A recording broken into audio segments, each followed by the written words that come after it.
Ang kwentong ito ay hango sa totoong buhay. Karanasan ito ni Leon. Taong 1976, Kalibo, Aklan.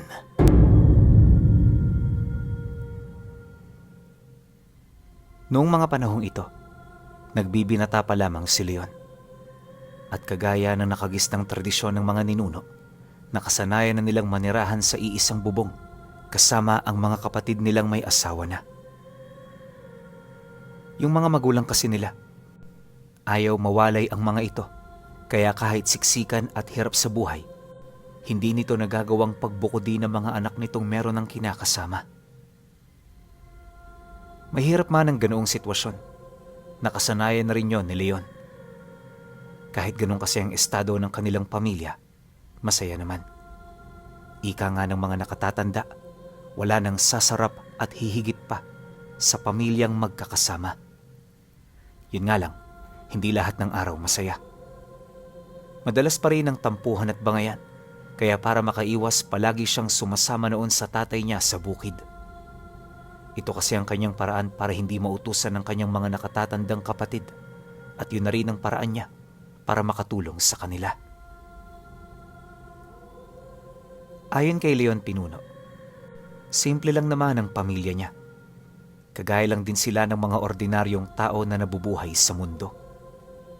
Wala rin silang kaalaman pagdating sa mga lihim na karunungan, pero marami silang naririnig na mga kwento ukol dito.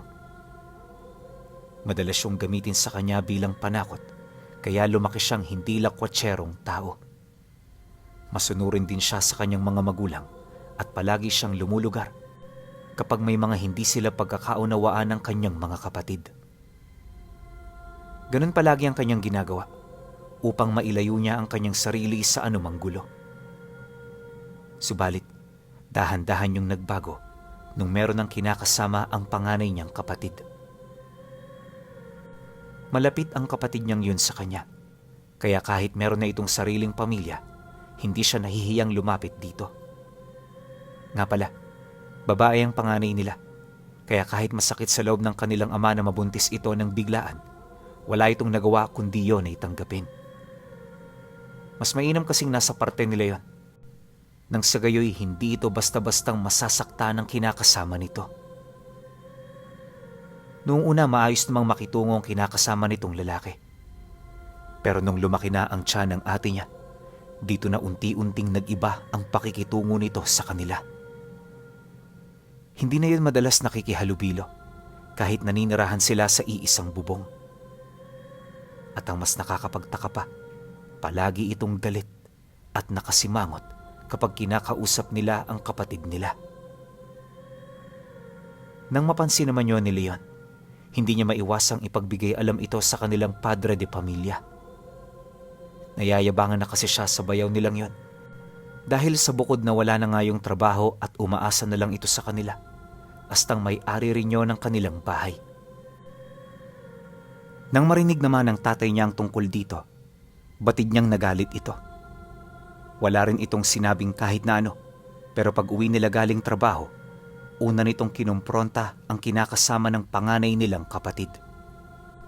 Kalmado nitong pinaupo sa harapan ng mesa ang lalaki para kausapin ukol sa mga narinig nitong sumbong.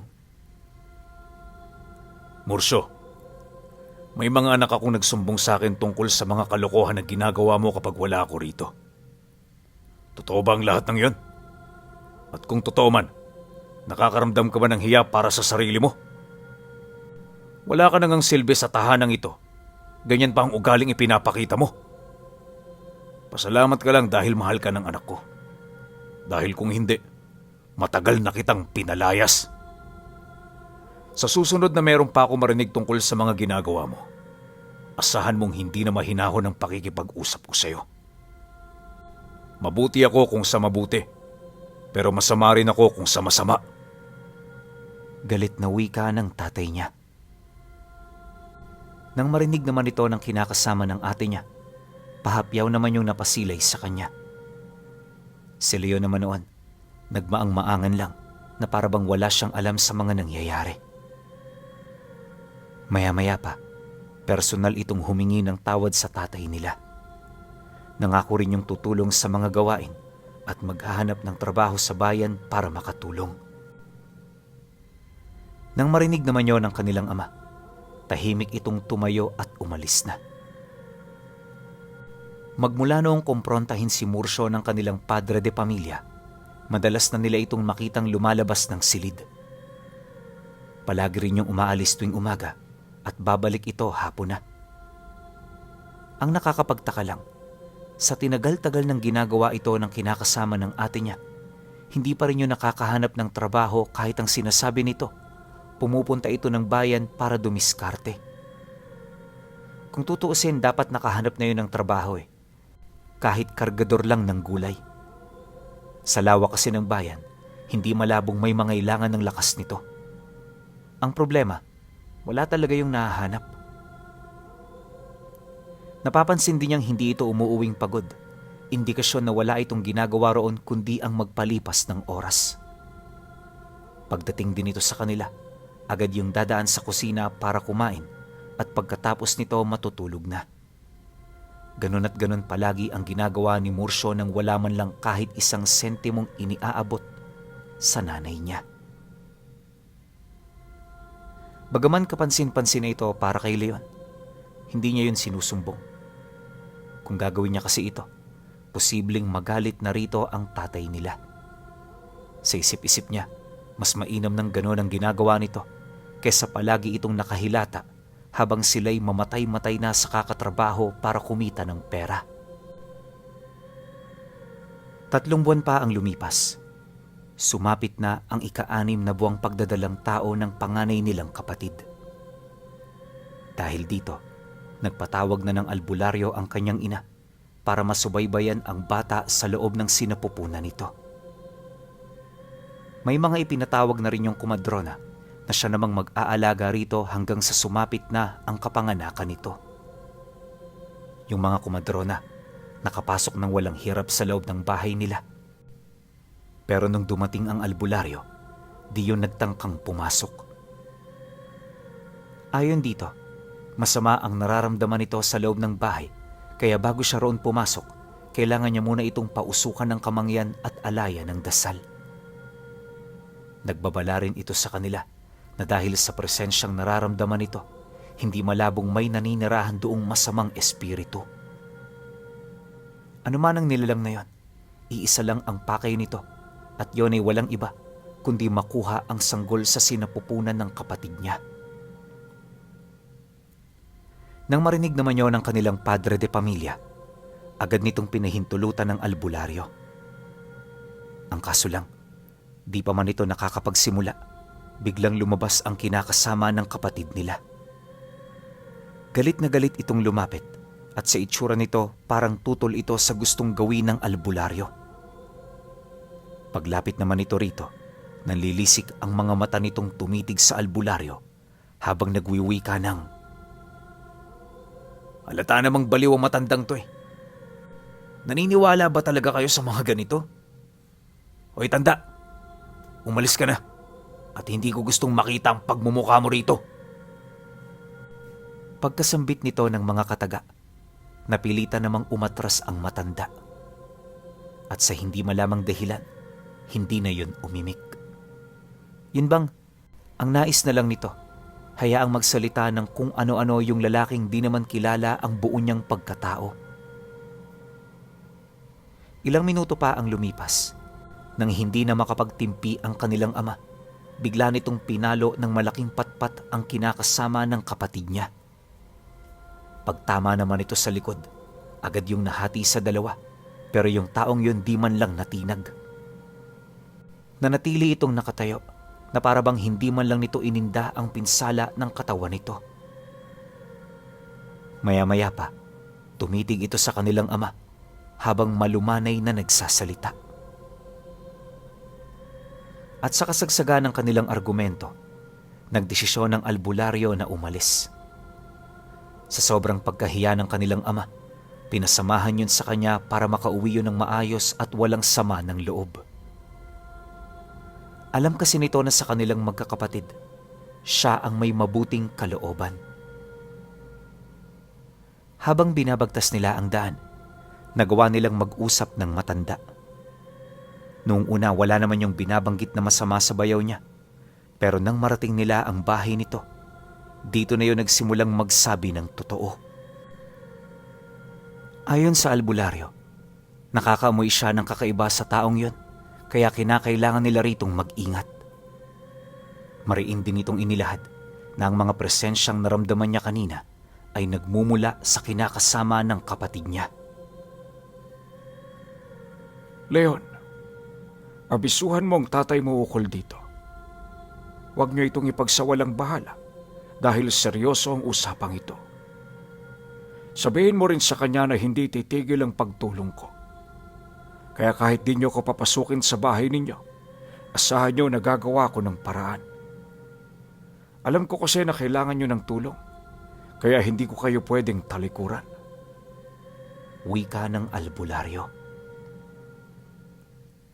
Nang marinig naman ni Leon ang sinabi nito, taus-puso siyang nagpasalamat. Alam niya na sincero ang matanda at naniniwala rin siya na totoo ang mga bagay na inilahad nito sa kanya.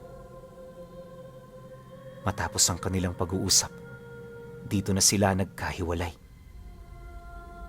Pagbalik ni Leon sa kanilang pamamahay, nadatnan niya ang kanyang mga magulang na kinakausap ang kinakasama ng kanyang kapatid. Sa mga oras na yon, wala itong ibang ginawa kundi ang yumuko at humingi ng tawad. Napakabait na rin ito, na para bang ibang tao ang kanilang nakita kanina. Siyempre, dahil sa mabait naman ng mga magulang nila, pinatawad nito ang lalaki. Ngunit ang hindi nila alam, na ang pagbibigay nila ng ikalawang pagkakataon ay isang malaking pagkakamali. Kinagabihan nun, mahimbing ang tulog ng pamilya. Lahat ng kapatid niya humihilik na, pero siya di mapakali sa kanyang hinihigaan. Napakaraming lamok kasi sa sulok kung saan siya nakahiga, kaya kapag nakakaidlip siya, nagigising din siya sa mga kagat nito. Galit na galit siya noong mga oras na yon, pero lingid sa kanyang kaalaman na ang mga lamok palang nagpipista sa kanyang katawan, ang siya ring magliligtas sa kanya. Tumungtong ang 11:00 ng gabi, di pa rin siya nakatulog. At habang patuloy siya sa pagbalikwas, may narinig siyang pag-angil sa labas ng kwarto nila. Parang isang mabangis na hayop ang angil na narinig niya, kaya yung pagkairita niya napalitan ng matinding takot. Bagaman binatilyo na itong si Leon, aminado siya na sa mga ganoong bagay para siyang bata kung umakto. Habang tumatagal ang ganoong tinig, tila bang naninigas na rin ang buong katawan niya. Hirap na rin siyang huminga dahil sa takot na nararamdaman niya. Maya-maya pa, napansin niya ang malaking anino na tumigil sa silid kung saan sila naroon ng kanyang mga kapatid. Dahan-dahan na rin itong hinawi ang kurtina hanggang sa bumungad na ang mga nanlilisik nitong mga mata. May mahaba rin yung dila, tapos yung nguso nito parang sa aso. Nakakatakot yung titigan, kaya habang hindi pa ito nakakapasok, maingat na niyang binali ang papag kung saan siya nakahiga. Mabuti na lang lumang-luma na ito, kaya kaagad siyang nakalusot sa ilalim nito. Sinubukan niya pa noong hilahin ang kapatid niyang natutulog malapit sa kanya, pero di na rin niya ito nagawa. Bago pa man kasi yun mahawakan, nakapasok na ang nilalang. Kaya imbis na isalba pa ito, inuna niyang itago ang kanyang sarili. Habang nakakubli gamit ang kumot, kitang-kita niya kung papaano pinagpapapatay ng nilalang na yon ang mga kapatid niyang nagpapahinga. At kaya lang naman hindi nagkaroon ng kaguluhan sa loob ng bahay nila, ay dahil sa maingat itong lumalapit sa mga biktima. Bago rin yun undayan ng nilalang, tinatakpan muna nito ng mahigpit ang bibig para hindi yun makasigaw. Paulit-ulit itong ginawa ng nilalang hanggang sa maubos na nito ang kapatid niya. Matapos nun, tumungo ito sa katabing silid kung saan naroon naman ang panganay niyang kapatid na nagdadalang tao. Mula sa lugar na yon, pawang mga sigaw na lamang ang nagawa niyang mapakinggan.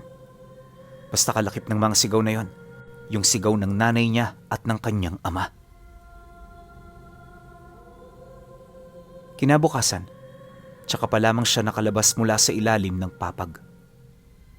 Takot na takot man, naglakas loob siyang bumalik sa kanilang silid. Nadatnan niya rito ang kanyang mga kapatid na kasalukuyang paring natutulog na parabang wala man lang nangyaring karumal-dumal. Paglabas niya ng kwarto, bumungad ang asawa ng panganay nila habang nakatayo sa harapan ng mga magulang niyang nakaluhod. Sa estado ng mga ito, wala yun sa kanilang mga wisyo, kaya naman hindi na siya naglakas loob na kausapin ito. Ang ginawa niya, tahimik na naglakad sa gilid kahit yung paningin ng bayaw niya nakatitig sa kanya. Di na rin niya yun gaanong nasilayan, pero habang naglalakad siya papalayo, may naririnig siyang iyak ng bata. Nakakatakot ang tunog nito, kaya imbis na sumilip, mas pinili niyang magmadali na. Paglabas niya ng bahay, dali-dali naman siyang kumaripas ng takbo papalayo. Wala nang lingon-lingon hanggat hindi nararating ang kalsada. Nang marating niya ang ibayong parte ng daan, muli siyang tumitig sa bahay nila at dito niya nakita ang bayaw niyang nakatayo sa gitna ng pinto. Maya-maya pa, nagsara na yon, kaya naman hindi na siya nagtagal sa lugar. Bagaman blanko ang kanyang kaisipan, unang sumagi sa kanya ay yung bahay ng albularyong tumutulong sa kanila. Pagdating niya sa bahay nito, mangiyak-ngiyak niyang inilahad ang kanyang mga naranasan.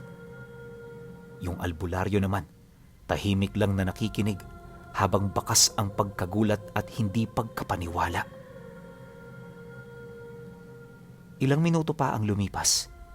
Nang kumalma na ito, mariin siya nitong inabisuhan na wag na munang gumawa ng kahit na ano. Dumito ka muna sa bahay ko, Leon. Mas ligtas ka rito kaysa pumunta ka sa mga kadugo mo.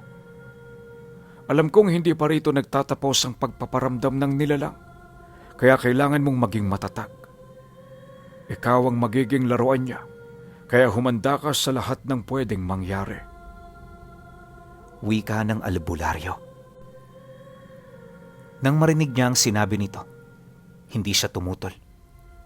Maging siya man kasi, aminado na yon ang nag-iisang tahanan na ligtas at maaari niyang tuluyan. Kinahapunan noong araw na yon, walang ibang pinagkaabalahan ng matanda kundi ang pagtataas ng mga pangontra at dasal. Sinindihan na rin ito ang mga kandila sa altar na ayon dito, nababalot yon ng dasal. Hanggat nabubuhay ang siga ng kandila, walang pagkakataon ang mga nilalang na makapasok at makalapit sa kanila.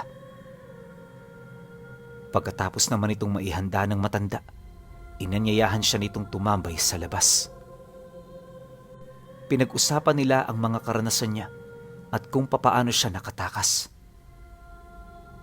Nang marinig naman ito ang lahat ng kanyang sinabi, nagkaroon ito ng ideya sa binabalak ng nilalang.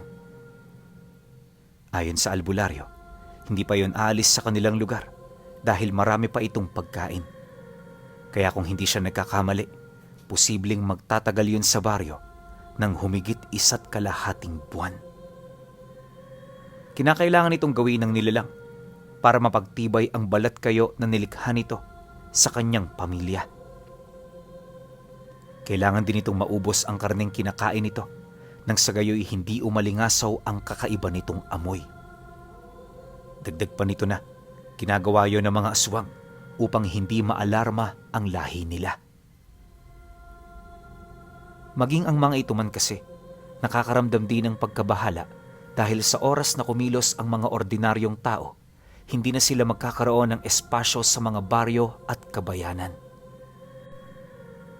Nang marinig naman ni Leon ang tungkol dito, di niya maiwasang manlumo. Napakasakit sa parte niya na marinig ang tungkol dito, pero wala siyang magagawa para mapigilan ito. Kaya nang marinig niya ang binabalak ng albularyo, di siya nag-alangang sumama. Ayon kasi sa matanda, Pupunta ito ng gabi sa bahay nila para magmasid at para magbaon ng pangontra. Obligado kasi yung kumilos dahil anumang araw maaaring dumating ang sigbi ng aswang. At kapag nangyari ito na hindi pa siya nakakalibing ng pangontra, posibleng mahirapan siya sa pagbitag sa nilalang. Pagkasambit naman ito ng mga katagang yun, nagkaroon siya ng pag-asa na kani-kanina lang hindi niya magawang maramdaman. Matapos ang kanilang naging pag-uusap, inihanda niya ang kanyang sarili. Nakakaramdaman ng takot at pagkabahala. Pilit niya itong isinantabi. Pagtungtong ng 7:00, dito na sila umalis sa bahay nito. Kahit napakadilim ng dinaraanan, hindi sila nagsindi ng sulo dahil ayon sa albularyo, madali sila nitong matutunugan. Maya-maya pa, nang marating nila ang bahay, matagumpay sila roong nakalapit. Hindi sila napansin ng nilalang dahil noong mga oras na yon, abala ito sa paghihiwalay ng laman ng kanyang mga kamag-anak. Kaya niya yun nasabi ay dahil sa nung sumilip sila sa kusina, nakita nila itong nakaupo sa harapan ng lamesa habang ninanamnam ang kamay ng kapatid niya. Nakasabit na rin noon sa pundasyon ng bubong ang katawan ng kanyang mga magulang habang patuloy na tumutulo ang malapot nitong dugo sa sahig. Makalipas pa ang ilang minutong pagmamasid, may nakita silang itim na sanggol na gumagala sa paligid. Pagapang ang paglakad nito, pero napakabilis nito kung kumilos. Ayon sa albularyo, yon ang anak ng nilalang na inilagay sa katawan ng kanyang kapatid. Dagdag pa nito na ang mga ganoong uri ng supling ay hindi nagtatagal ng 9 na buwan sa tiyan ng ordinaryong nilalang. Marahil yon ang naging hudyat nito para lipulin sila kahit hindi pa lumalabas ang anak nito. Dagdag pa nito na isa yon sa magiging isipin nila dahil ang nilalang na yon ay may napakatalas na paningin. Konting kaluskos lang, maaari itong maghinala na merong taong pasimpleng nagmamanman sa kanilang mga ginagawa. Nang marinig naman ito ni Leon, lahat ng sinabi ng albularyo sa kanya, maigi niyang sinunod. Di rin siya nagreklamo sa kung ano ang ipapagawa nito, kahit kaakibat nito ang sarili niyang kaligtasan. At sa loob ng 1.5 oras, nasilayan nila kung gaano kadumi ang kanilang tahanan. Yung mga balat kayong ginawa ng nilalang, natuklasan din nilang nakaupo sa mga upuang nasa sala. Nung nakita nila yon, malayong malayo ito sa wangis ng tao. Gawa ito sa luwad at mga buto na hindi naman nila mawari kung saan pinulot ng nilalang. Basta sa mga oras na yon, nakita nila ang katawang gagamitin ito para malinlang ang mga taga-baryo.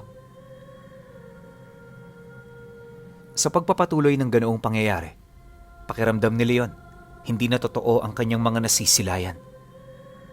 Napakahirap para sa kanya na sikmurain ang lahat ng iyon, gawa ng ito ang unang beses na makasilay siya ng ganon.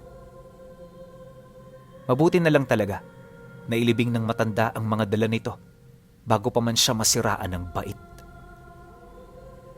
Pagsapit ng sumunod na araw, nasipat nila ang aswang na masayang naglalakad kasama ang kanyang pamilya.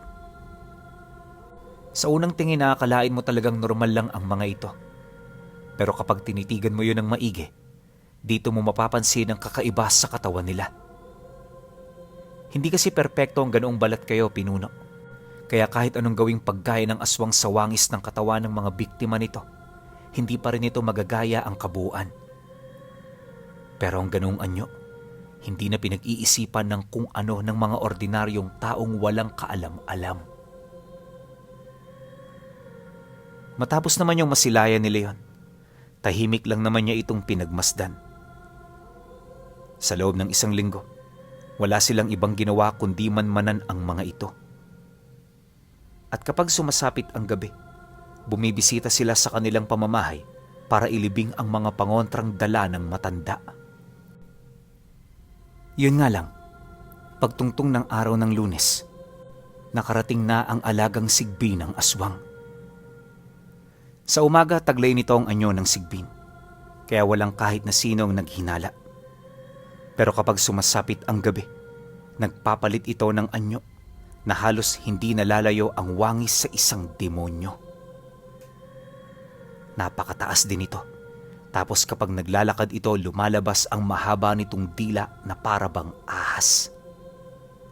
Umiikot din ang paningin ng nilalang, kaya napakahirap na para sa kanila na makalapit sa tahanan. Mabuti na lang, gumagana ang sabulag na ikinalat ng albularyo, kaya nagawa pa rin nila itong maisahan. Dahil dito, kaya kahit may presensya na ng sigbin, nakikita pa rin nila ng malapitan ang ginagawa ng aswang sa loob ng bahay. Hindi nagtagal, nang mapagtanto ng albularyo na malapit na yung umalis, gumawa na ito ng sangkap na pangselyo. Simple lang naman ang pagbuo nito. Una, kailangan mo ng bulaklak ng lalaking papaya, at yung ikalawa, kambal buntot ng butiking lumilipad. Madali lang itong kunin, pero ang pangangalap ng usal para rito ang sadyang napakahirap hagilapin. Piling mga albularyo lang kasi ang nakakaalam nito, kaya hindi rin yun basta-basta. Matapos itong gawin ng matanda, inihanda na nila ang kanilang sarili para sa gabi ng pag-atake. Base sa plano, kukunin nila yon ang atensyon ng sigbin para makalapit ito sa entradang pinto. At kapag nakarating na roon ang matanda, ilalagay nito ang sangkap ng pangselyo sa bahay, kalakip ng mga dasal. Sa sandaling lumapat na yon sa lupa, pupuntahan siya nito para tulungan. Yun nga lang, hanggat hindi pa ito nagagawa ng matanda, kailangan niyang manatiling buhay mula sa atake ng nilalang. Nang marinig naman ito ni Leon, napalunok lang naman siya ng laway habang nagdadalawang isip na sumang-ayon. Dahil dito, lumapit sa kanya ang matanda, kasabay ng pagwika nito ng, Hindi mo ito gagawin para sa'yo, kundi gagawin mo ito para sa pamilya mo. Lahat sila umaasa sa'yo. Kaya Leon, wag na wag mo silang bibiguin.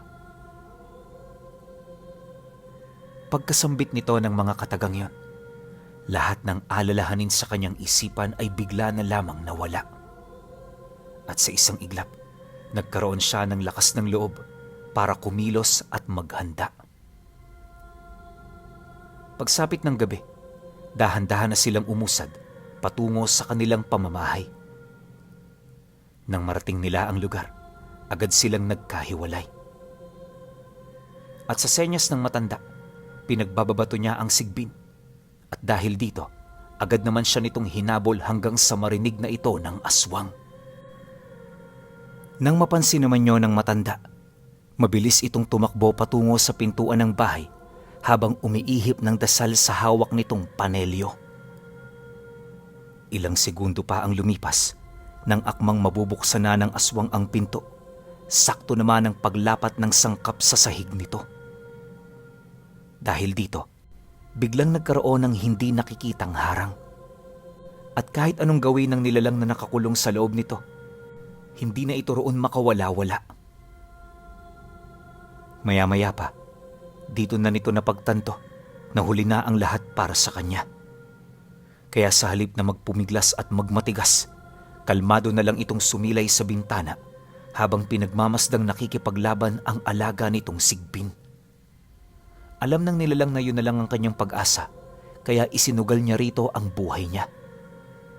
Ngunit sa kasamaang palad, hindi umubra ang isang hamak na sigbin sa albularyong may malalim na karanasan. Meron kasing mga dalang pangontra para rito ang matanda. Kaya nang makalapit na ito sa kinaroroonan ni Leon, agad din naman itong naitaboy ang nilalang. Pagkaripas nito ng takbo papalayo, tumahimik ang paligid. Nang mapansin naman yun ni Leon, kahit pagod na pagod, hindi niya ibinaba ang kanyang depensa. Ang ikinakatakot niya kasi, baka biglang bumalik ang nilalang na yon. Subalit nang mapansin ito ng matanda, tumawa lang naman ito habang nagwiwika rito ng, Ang mga natalong sigbin ay parang mga galang hayop. Wala na silang Panginoon, kaya hindi na sila nito makokontrol. At ang mga ganoong nilalang, habang buhay na lang itong magpapagala-gala kung saan-saan. Matapang ka, Leon. Pinahanga mo ko. Nang marinig niya ang sinabi nito, napangiti lang naman siya habang taus-pusong tinatanggap ang papuri ng matanda. Bagaman alam niya na wala siya gaanong ambag, nasisiguro niya na malaking tulong ang ginawa niya para matupad ang plano nila. Kalahating oras pa ang lumipas. Nang makapagpahinga na silang dalawa, muli silang bumalik sa dati nilang bahay. Pagsilip nila sa bintana, nakita nila ang kinakasama ng kapatid niya na kasalukuyang nakatayo sa harapan ng kanyang pamilyang purong mga balat kayo na. Akay-akay nito ang itim na sanggol na parabang sinusubukan niya itong patulugin. Hindi na rin yung lumilingon sa kanila. Senyales na natanggap na nito ang kanyang pagkatalo. Nang masipat naman yon ng matanda, kumuha na ito ng langis at nagsindi ng sulo. Maya-maya pa, ang mga natirang langis ay ibinuhos na rin nila sa bawat dingding ng bahay para mas mapadali ang paglamon dito ng apoy. Bago nila yung tuluyang silaban, nag-alay ng sagradong dasal ang albularyo upang matulungan ang kaluluwa ng pamilya niya na makatawid sa kabilang buhay. Pagkatapos nito, isinumpa nito ang aswang na sumira ng kanyang buhay upang maging ang espiritu nito ay magdusa sa mga kasalanang ginawa niya. Nang maisakatuparan na ito ng matanda, tsaka pa lamang nito binitawan ang sulo nitong hawak. Pagdikit naman ng apoy sa dingding ng bahay, mabilis siyang lumaganap sa paligid. At sa loob ng maikling panahon, nakita niya kung papaano lamunin ng malaking apoy ang tahanang minsang nagbigay sa kanya ng masayang alaala. Nakakalungkot ang ganoong tagpo para kay Leon dahil pakiramdam niya, pagpapaalam na rin ito sa kanyang pamilya. Kalaunan, nang hindi na niya makayanan ang sama ng loob, mag-isa siyang umuwi sa bahay ng matanda. Doon na siya nagmukmok habang patuloy na iniisip ang kinahantungan ng lahat ng kanilang sakripisyo. Oo, masaya siya, pero pakiramdam niya, may napakalaking kulang at puwang sa puso niya na kahit anong gawin niya, hindi na niya kayang takpan. Dumaan ang mga buwan at taon. Paunti-unti nakakabawi na rin ang kanyang sarili.